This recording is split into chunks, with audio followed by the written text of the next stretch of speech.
Warm welcome to everyone who has joined this short webinar from around the world. I think, as John was mentioning, the most important thing is hopefully you and your family and friends are all safe and stay safe in this difficult time. The pandemic has only accelerated what I think was a great trend that was ongoing for several decades, the digitalization of economies, of companies, and so on. Digital has been growing exponentially for the last several years, and it is just helpful to actually stop and understand why right now in the last 10 years you suddenly see a huge impact in the digital trends. So if you just take a linear series for 30 steps, so you begin with one and you add one each time, okay? So add one each year. So 1, 2, 3, 4, you go 30 times. At the end of 30 years, you hit 30, right? So a linear series, you've increased the value of what you have done by adding the same amount each year 30 times. That is quite good.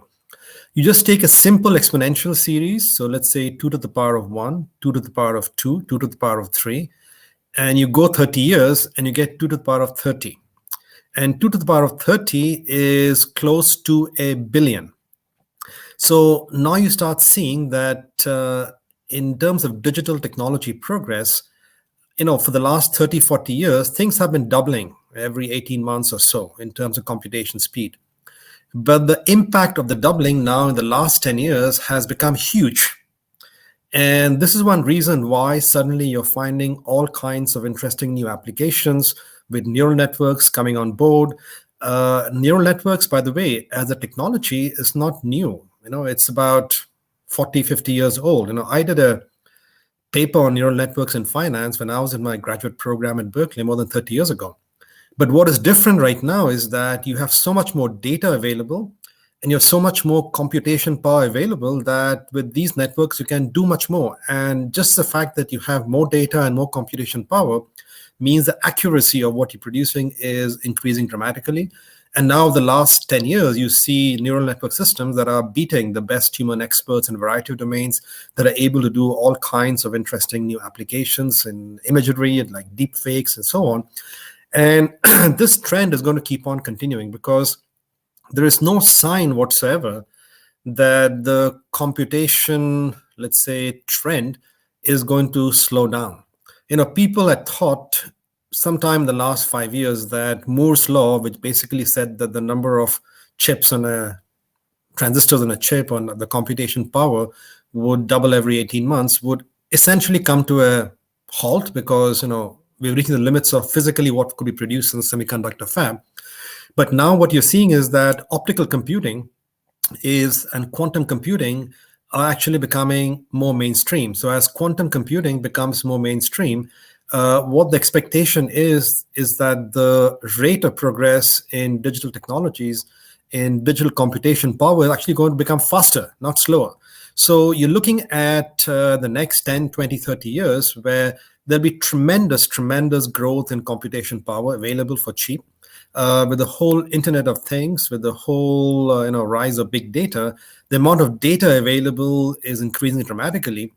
And all these things are shifting the boundaries of organizations, of industry sectors, are causing disruptions in many sectors, including, for example, education. And it is really making it imperative for all organizations and all sectors to look at the digital transformation much more seriously. The pandemic certainly has made it much more acute. As we have all heard, digitalization has accelerated tremendously in the pandemic.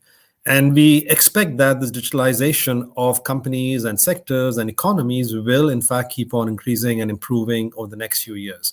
In fact, part of my research, I do a global technology index, which is called the Network Readiness Index. So if you do a search for Network Readiness Index, you'll find all the information about it. But we look at different economies and we look at how successful or not so successful are they in deploying the power of digital technologies. And what we see is that within any one income group, so let's say you take the high income countries in the world, some high income countries are doing better than others. And same is true for middle income and low income economies. And the key difference, at least for the high income economies, is more the intensity of digital action or digitalization of the value chains or the operations. For low-income economies, other things also start mattering, like education, like quality of institutions, and so on. But the quantity and the amount of digitalization is very, very important. So it's a trend that I would like to state that we're just seeing the start of it. In fact, the hockey stick curve, where the curve goes up vertically, we are in the middle of that, and we're going to see dramatic changes going forward. Can I have my slides put up, please? So what I'll do is I will share with you very briefly some thoughts. We have a very brief seminar, so obviously I cannot go into depth, but I wanted to give you a teaser into the kind of content you can pick up in this Cornell seminar. And I certainly hope that this will inspire you, this will excite you to come and sign up for the course yourself and with your colleagues. So can I move my slides? Can I go to the next slide, please? I don't know, it's not moving at my end. Professor, you'll have to go back to the okay. Let's see. Okay, yeah, good. So, I have some messages. I'll only touch the first message out here, and I thought I would pick up as a deliberate point the automobile industry. Why the automobile industry? Because essentially the automobile industry is one of the oldest industries in management that has been studied extensively. It's also a very hard industry, a hardware-oriented industry where you produce mechanical cars and quality improvements are so important. Also, automobile sector is the one in which a lot of the latest technologies in management science have been actually applied there first.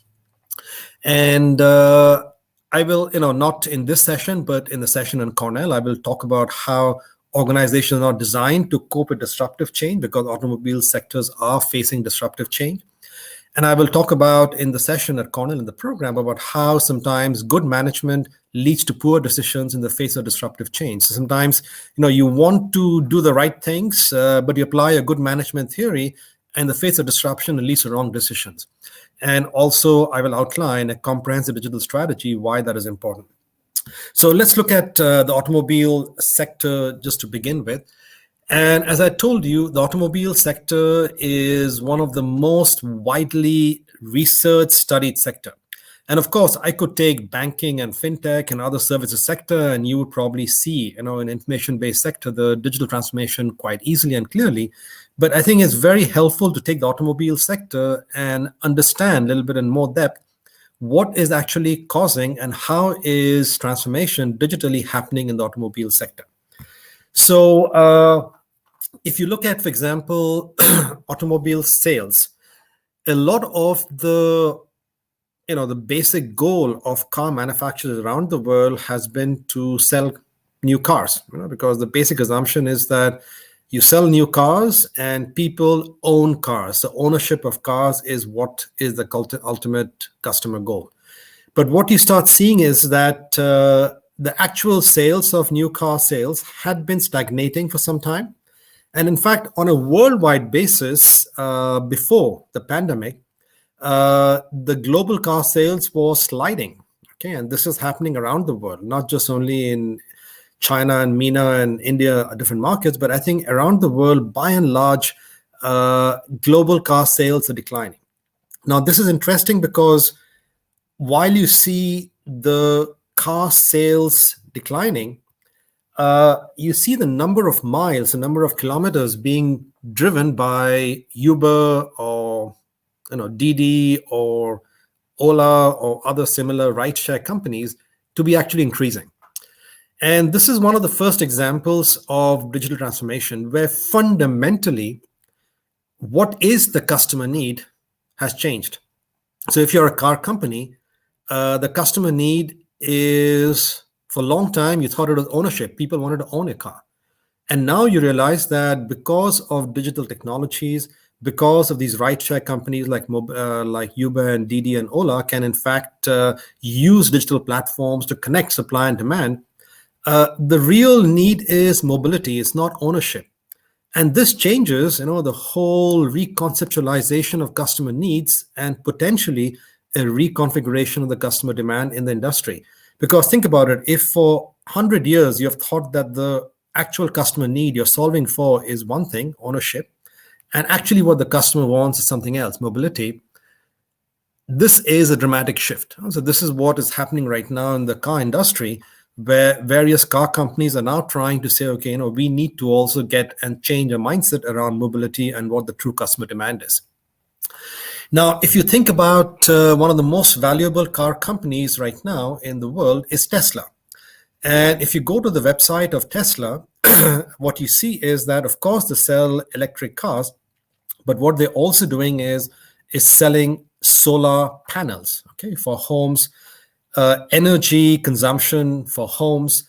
And what they are doing is very interesting. So if you think about why is Tesla so highly valued, more highly valued than many of the largest car companies put together, it's not because that the market sees Tesla as a pure car company. Tesla has multiple faces. One, of course, it is a car company. Second, it's an energy company providing energy to various homes. And third, it's an information services company. Because what Tesla is doing is collecting a lot of information about the car, about where you drive, what you drive, the whole history and pattern of your car usage, and is using that to understand your lifestyle. And if you connect the car to the home, so think about, at least in many economies, where people live in the homes and then they use the car to move across different locations, to the office, home, and so on. The car, in effect, becomes an extension of the home. So now what Tesla is trying to do is trying to essentially become the extension to the home, in which the individual, the owner of the Tesla, can control the home from inside the car, can control the car from inside the home, and can in fact access information services on a more seamless platform across different, let's say, locations. And this is where you start seeing that you're finding two trends happening. So one is the core technology that the car industry thought of was important, engines, is changing to batteries. Now think about it for a second. Engines were the pride of a car company. A car company invested the highest amount of resources, the best engineers designing the best engines, and took part in Formula One racing cars and other kinds of showcases of engine power, engine skills. And now suddenly engines no longer matter, and in fact batteries become the most important thing. Now, a battery-driven car, of course, not only is a different technology, so now the car company has to give up a lot of its investments in engines for over 100 years and move into a whole new technology domain, batteries. But also what you start seeing is that a battery-driven car is actually mechanically much more simpler. So, there are many more mechanical parts in an engine-driven car, and a battery-driven car, the almost 1/10 a smaller number of mechanical parts. So the mechanical engineering skill of a car company is no longer that important now. In fact, with the technology change, you have a dramatic change in the nature of the product. And the second thing with the battery technology, what is happening is you're having these autonomous cars with a lot of sensors put inside the device that are actually driving about autonomously. There are, I think, 3 or 4 cities in California where you can actually order an autonomous cab. You order a cab and a cab comes without any driver, and you get in the cab and the cab takes you to where you want to be. And this is something which will spread. It's not going to be rocket science. It is something that is happening already, and it's going to happen more and more fast. But what you're seeing is that the nature of the car is changing, because now you're having so many devices put inside the car is able to monitor your reactions, your behavior, whether you're falling asleep while driving, and is able to take appropriate actions. If, for example, it knows, that, in your home, connected to your home, it knows that your fridge is missing some milk. As you're driving past a gas station or a store, it can give you a prompt. Well, here there's a gas station, you're missing milk. Do you want to stop and buy some milk? Now, these kinds of services are going to become increasingly popular and easy as you have connectivity built across different components. So in a sense, what is happening is these cars are becoming more information platforms on which you can stay connected to the customer historically, and you can actually stay connected in real time. And you can, in fact, provide services to the customer based on what the customer wants and needs. And this is where the third biggest change is taking place, is that the organizational DNA is moving from manufacturing to services. As I told you, car companies were manufacturing companies. In a manufacturing company, the people working in the manufacturing setup rarely saw the actual physical customer. They made the customer to a certain specification. They made the car to a certain specification, shipped the car to a distributor, and the distributor basically sold the car to the customer. But now, because of the old sensors and IT embedded inside the car, this car company is able to stay in continuous contact with the customer. Now, this makes it a service business. It's very much similar to you go to a restaurant or you go to a hairdresser. The person serving you at the plate or the meal or in the hair service is observing you, observing your reactions, observing your taste, listening to your feedback, and suggesting what you can order, suggesting what kind of a hairstyle you can draw. And the same idea of providing services based on interaction with the customer is now possible in a car, which previously was not possible. Now, I can tell you that the DNA of a car company to move from manufacturing to services is like a 360-degree shift, okay, a 180-degree shift. It's a massive shift because the whole organization is not designed to do that. So fundamentally, you have to create the right kind of a culture to make it much more customer interactive, much more customer centric.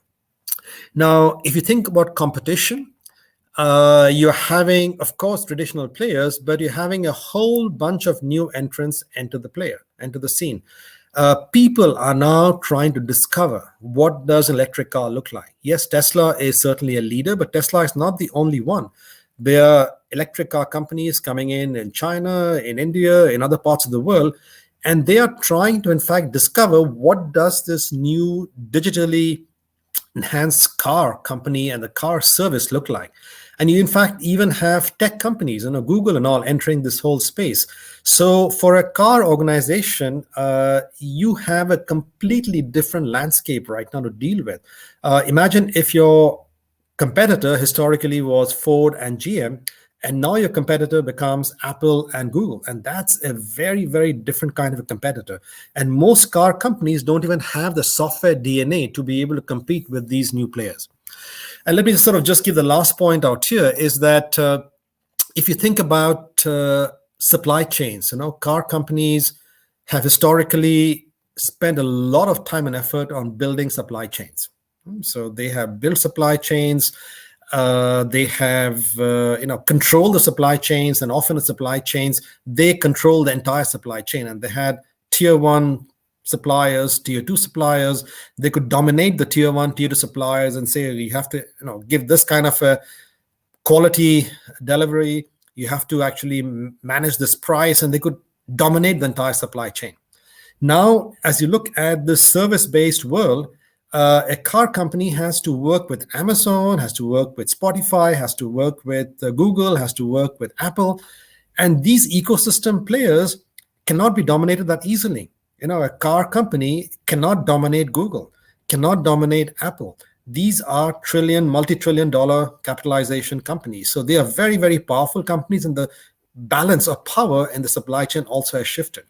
So what you start seeing is that the partnership moving from supply chain dominance to ecosystem membership is a very different mindset too for these companies to be, in fact, focusing on. So let me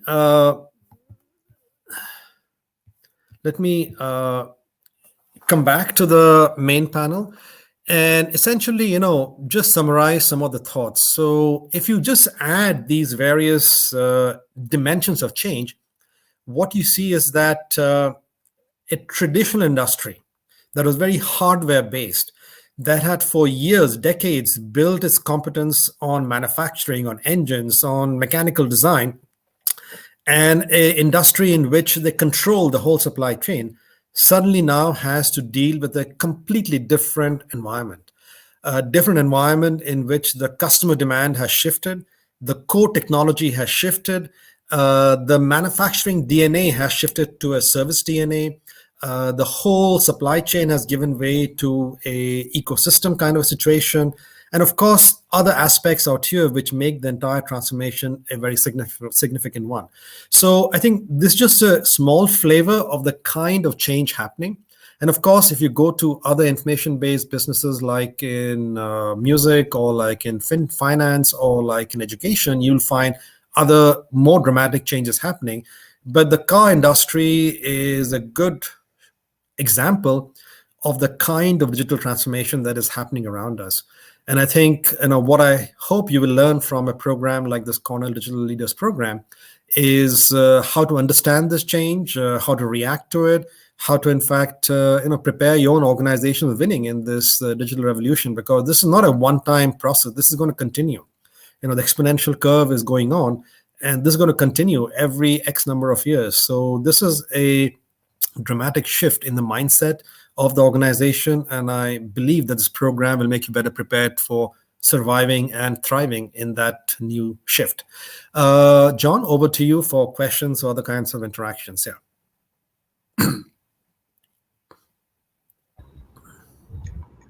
Professor, hi. We have one question from UAE, Dina Al Mansouri. She asks, how do companies manage liabilities with self-driven cars in case of accidents? Yeah. So it's a very good question you're asking, Dina, about regulation in general. So regulation in general is lagging behind the whole digital progress. And I think, what you saw happening at least in Silicon Valley is that for a long time, regulators and government had the attitude that, we don't regulate the tech industry too much. And if you regulate them too much, you'll somehow spoil this innovation magic happening in Silicon Valley. So there was a very strong tendency of letting them be and letting them innovate to their own freedom. Now, what has happened, of course, is that people realize in the tech world that the impact that Facebook and Google and Amazon are having is not necessarily always a positive one. So now what you see is the much more pressure in government towards regulation, and people are coming and saying, well, we need to regulate them. You see, for example, the Federal Trade Commission in the US, they have put 32-year-old Lina Khan. She's very much vocal against the antitrust issues in Amazon as the chair of that. So what you're seeing is that regulation is coming in. How the regulation will actually work out remains to be seen. And the specific question you're asking about liability in terms of self-driven cars, I think, again, it's a gray area. So there's no clear, directions in which way it should go. But I think in general, the feeling today is that with the human in the loop, the human has to take the liability of the situation. So responsibility has to lie with the human. Now, if you don't have a humans in the loop, where you have completely, autonomous cars driving around and a completely anonymous cars, has an accident, that's an interesting question. Who's liable? Is it the company that makes the cars? And you have the situations also in other domains. In Paris, for example, you have many of the metro lines are completely independent run. There's no driver in the metro lines. And so, and metro lines in a crowded city could also have accidents. So, people are following guidelines and following regulations out here, but I think this is an area that is changing and will keep on changing in the future. We have a question from Fernandez. Professor, you mentioned about the car industry, the automobile industry. He asks us, which industry do you think is best at handling disruption so far, and why? So I don't think it is any one industry per se. I think it's more a leadership issue. So you can ask, which leaders are better at handling disruption. So because to handle disruption, and this is what I did not cover today, but I'll cover in the session, is that you need strong leadership to be able to change the organization upside down. So let's take a car company. It has to change completely upside down to compete with Tesla in the new environment. And so that's not an incremental change. That's a dramatic change. And for that, you need a strong leader at the top who can drive the change. So I think it's less, so all sectors are going through the change process, but in my view, it is more a question of not sectors, but more leaders in sectors who will drive changes successfulully. And that's one reason why you'll find that some companies will do better than others, because the leadership will be more successful in doing the changes. Thanks, Prof. And there seems to be an eternal question. Would technology reduce the human factor? any comment on that? I'm sure Yeah, you. so I teach a course on artificial intelligence, and what you're seeing is that even the AI systems and the ability to interact with people is changing and evolving. Okay, so I don't know how many of you have seen this movie Her. Okay, there's a very nice movie Her that talks about how this man falls in love with the operating system, and how the operating system actually is forming relationship with many other people at the same time.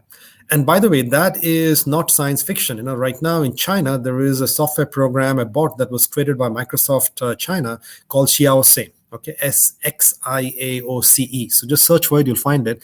And Xiaoce is a bot that actually has a girlfriend-like relationship with 600 million Chinese males. Okay, so 600 million Chinese males interact with the bot, confide in the bot, and the bot is able to interact with them and emotionally achieve a connection with them. And this is not just a fun thing on the side. In psychological counseling, so let's say, for example, teenagers, and a lot of teenagers go through crises. You have bots that actually are very effective at counseling teenagers. Why? Because they often have crises in the middle of the night. They often don't trust talking to the parents or teachers because they feel judged, and they often feel more comfortable talking to a bot. So I think this ability of machines to understand and interact with human beings with high empathy is increasing, is improving continuously. And so we should not think that this is, science fiction will never happen. And the best proof of that is, if 600 million Chinese males can treat a bot as a girlfriend, now that's the future. Very, very interesting, Prof. A completely different question. Any insight on blockchain technology? This is asked. Shiv Prakash asked this question. Yeah, it's a big question, so I know I can't give a proper answer. Clearly, we'll cover some parts of that in the program. But blockchain is, of course, a key technology. It's for providing higher security in maintaining various distributed ledgers. I think the more important thing is how the blockchains are being applied in various domains, whether it's in digital currencies or other kinds of supply chain management or so on. So blockchain as a technology is quite a solid technology that is present. There are some issues around real-time performance and so on, but that we are trying to solve that through other kinds of heuristics. But it's being applied in many domains, and Bitcoin is only one part of that. There are many other domains where blockchains are being used, and I think you'll see more of that being used in the future. Thanks so much, Prof. I think so. 30 minutes is done. Folks, we have your questions. We'll attempt to respond to each one of them. And if you have more questions and if you want to interact with Professor Dutta, you will have to join the program. So thanks so much again, Professor Dutta. Thank you. Thanks for your time. Thank you all. Wishing you all a good evening. Thanks so much. Bye-bye. Thank you very much. Thank you, Professor. Bye-bye.